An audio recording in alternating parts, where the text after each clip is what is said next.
As you know, Marcelo, this is the 4th year that we were having a regional commemoration of the World Children's Day.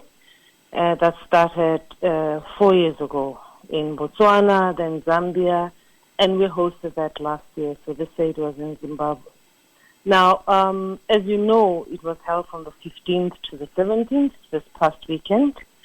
I think one of the key things that even children loved very much is that children were engaged directly with the First Lady of Zimbabwe when they arrived there on education systems that they want. And they shared the vision for 2025, advocating for action on things like climate change, violence prevention, and inclusive education investment. The highlight, really, at the end of the celebration was the outcome, where children presented a call of action to their government and once again highlighted a lot of issues concerning learning. And they also pledged to be active participants who are part of the change that they are seeking, so that they can bring solutions rather than demanding all the time. Yeah. And this year's event saw participation from new countries like Malawi, Mozambique, and South Africa. How did their inclusion enhance the discussions and outcomes of the celebration?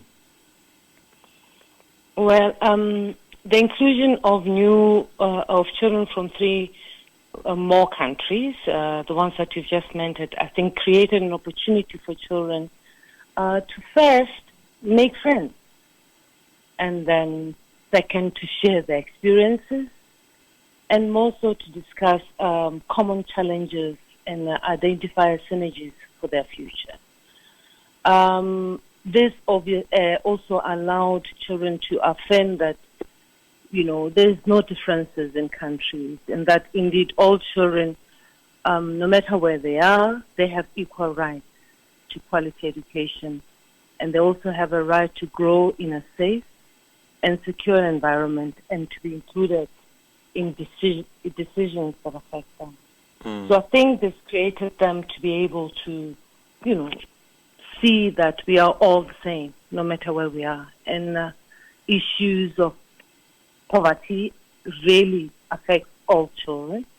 And what is currently happening in the region, the drought that we're experiencing, it's affecting all children in the region. So this was indeed a very good meeting of peers. Yeah. And Namibia, of course, sent a delegation of 15 students to this event. How did these young representatives contribute, and what feedback have you received from them? Oh, no. The children made us proud. They were really true ambassadors for Namibia. They became very busy immediately they arrived in Victoria Falls. They participated in developing messages for the march that was taking place as a precursor to the main event. They also Friday had a very intense discussion with the First Lady of Zimbabwe. And all of them communicated their excitement in meeting other children and realizing that their challenges, as I said, are the same. I think from what I hear, and I know that our children felt honored to have represented us. Now, the theme for this year focused on inclusive, relevant, and quality education. What commitments or actionable steps emerged from the event to address this critical issue? Well, Marcel, as I said earlier, children came together to deliberate, and immediately after, as part of the outcome, they presented a call of action document to the leaders. They called, in this call of action, they called on their government to really take concerted action and ensure that, for example, one, access to education, especially for the most vulnerable children, including children with disabilities. They also requested their government to make sure that their inclusion of practical life that enhances daily living and learning to earning. And also to put emphasis on digital literacy in schools. There was also a demand that, we need to employ well-trained and qualified teachers for better learning, and to make sure that education happens in a safe and protected environment. One of the things that also came, we cannot shy away from talking about climate change because it's affecting us, and we see the effects currently.